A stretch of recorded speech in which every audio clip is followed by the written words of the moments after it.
Welcome back. Now we move on to the newspaper reviews, sample the different dailies, see what we have today.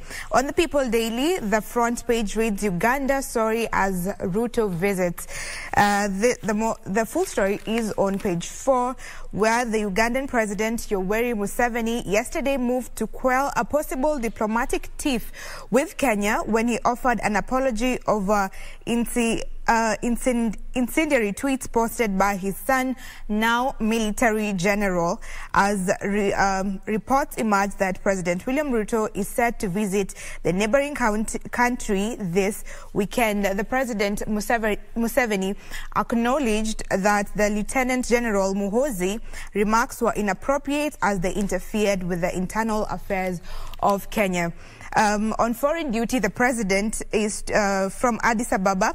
The president is expected to head to Tanzania on Saturday for National Day celebration before traveling to Uganda, where he will spend the night before the next day's independence celebration in Kampala. And the Kenyan leader is among the dignitaries scheduled to grace the celebrations as Uganda marks 60 years since gaining independence from Britain. So the air is clear, at least with the apology from the president on behalf of the country. We can say we are on good terms. Moving on to another story still on the front page, TSC State House 6 ways to hire extra teachers, and we can see a photo there of one teacher being given a trophy yesterday during the World Teachers Day at the Kenya School of Government in Nairobi. So it is said, this is on page 2, the employer tells tutors to expect good things with plans to employ 58,000 more annually as the world celebrates educators, with over 200 of the best in Kenya receiving awards. That was yesterday during the celebration. And still on matters of education, a new chapter, cost of books to fall by 80%, says top seller. And this top seller is Big Bad Wolf, saying yesterday that the cost of acquiring books will reduce by 80%. They said that a book that was retailing at 4,000 shillings can be in your hands, son, at 1,200 shillings. So this is a big drop. And the reduction in prices comes days before the commencement of a books fair on Saturday at Sarit Center, Nairobi. The other story, probably the last one on this front page, is that digital lenders on the spot, where 40 mobile loan firms risk being fined for exposing customer data. The Office of the Data Protection Commission has Aga Khan University Hospital in its crosshairs. We get the full story on page 6, whereby the Office of the Data Protection Commissioner yesterday revealed that it was conducting preliminary documentary assessment and audit on the firms after complaints were lodged against the hospital. This is Aga Khan University, and the digital lenders for sharing personal data of their clients and loan defaulters with third parties. The office has since issued an enforcement notice against the hospital following a breach of the Kenya data protection laws. So these are some of the stories making news on People's Daily. Doreen. On the front page of the Daily Nation, why majority leadership is a do-or-die affair for Kenya Kwanza. And of course, this is also Azimio, as you already rightfully put. Today is the battle of numbers in Parliament. We expect the National Assembly Speaker to make that ruling. Remember that also this is a very lucrative position in the National Assembly, that majority leader slot. But also what is really coming out is that the side that will take the majority will actually be the one with more representation in the various committees in Parliament. They will also have that leeway to attend to the first order of business, which will be to vet the President William Ruto's cabinet nominees.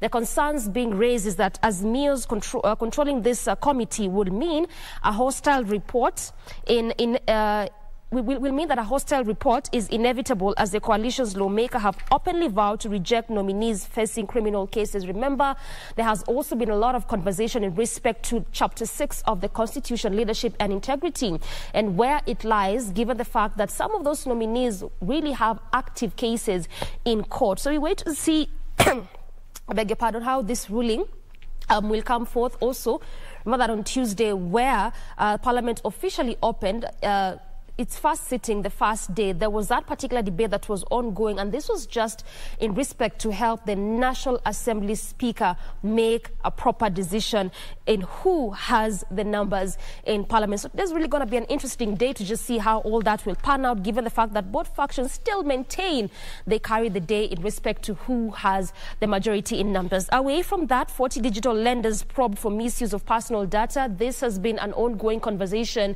over times in respect to some of those digital lenders. And now the Data Commissioner is auditioning 40 digital lenders, key among them including Branch and Tala, over misuse of customers' personal data following the complaints from the public. And so the Office of the Data Protection Commission yesterday said it had received 299 complaints from the public against these 40 digital lenders, and as I've said, two key among them being Branch and Tala. So wait also those investigations, given the fact that there has been a lot of complaints, particularly from the public.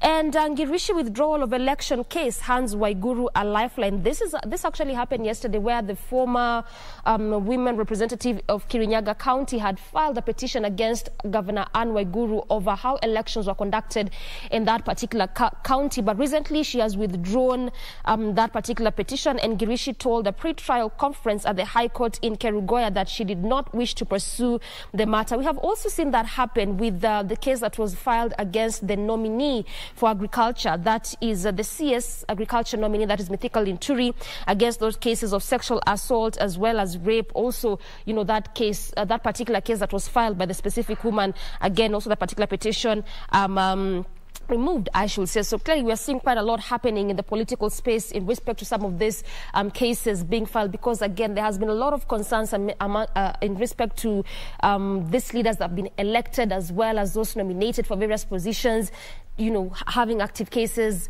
and also, you know, some of those things that really have been going around in respect to those leaders. And lastly, we look at the drought situation in the country.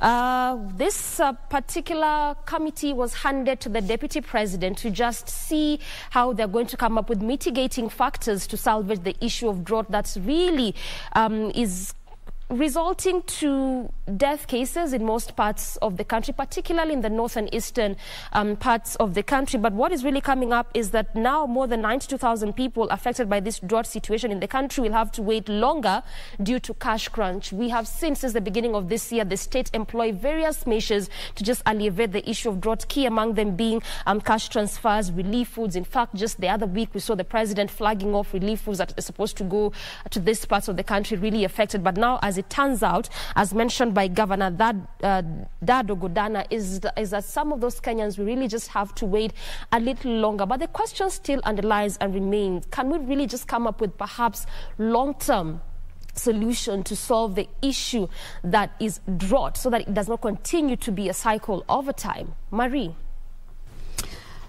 Thank you, Doreen. We look at the Standard newspaper here, where there's lots of politics definitely being highlighted here. There is a story on marginalization, illegal posts, and GM crops dominating Senate debate. Yesterday, the matter of regional balance was actually put into focus yesterday at the Senate, with some of the members of the Senate saying that the cabinet did not really represent, it was a representation of the Kenyan community, arguing that actually Nyamira Senator, that is Okongo Mugeni, arguing that certain communities had a larger share, and that actually leaves out many of the communities in Kenya. So it is not a representation of the Kenyan community.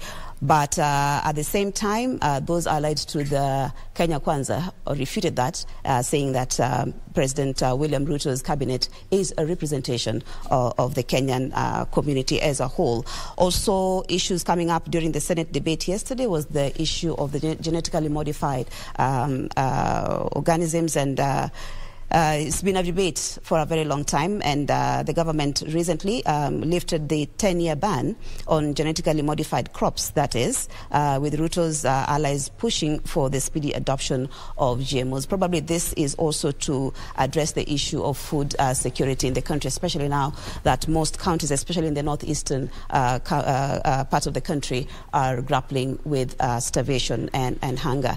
There's also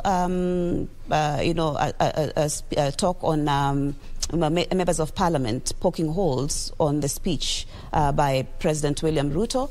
We had that in our news earlier on, where they were saying that it lacked clear ways of tackling certain issues with Kenyans. That one you can actually read in the Standard. The other issue that has been highlighted here is the fitting of 264 teachers who schools excelled in last year's exam, and the Teacher Service Commission has released a list of teachers who posted remarkable results last year. I'll just mention one or two: Mulwa Mwendo of Inyikoni Primary School, Mogambi Jocelyn Karami of PCA Kathingeri School, and Sawe Kipkosgei Sami of Bishop Mugwe Memorial Primary School were among the teachers who were fitted during yesterday's award, which coincided with the global celebrations marking the World Teachers' Day. You can get the Standard newspaper for more of these and other stories later on.